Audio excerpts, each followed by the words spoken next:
Hi guys! For today's video tayo ay magluluto ng kalderetang manok. Lahat naman po tayo may kanya-kanyang paraan ng pagluluto at ito naman po ang version ko.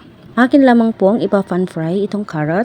Isusunod ko rin po dito yung karne ng manok. Kung mapapansin po ninyo wala na po itong balat dahil ito po ay tinanggalan ko na bago ko po hugasan. Kaya po ng doktor pwede daw po akong mag-ulam ng manok as long as it has no skin. Pagkaraan ng ilang minuto ito na po ang itsura ng sinasangkot siya kong manok. Nabi ko lang po ito ng bagya at nilagyan ko po itong konting bawang. Isinurod ko na rin po ang pampalasa at syempre ang nawasa. Pakukulin ko lamang po ito ng ilang minuto at syempre lalagay ko na rin ang dahon ng laurel. Akin lamang po itong tatakpan para ito ay mas mabilis kumulo. Pagkaraan ng ilang minuto, ito na ang itsura ng ating pinapakuloang manok. Kapag medyo igana pala, lagyan na po natin ito ng Del Monte Quality Original Style Tomato Sauce. Del Monte Pickle ng Baso. Candyman!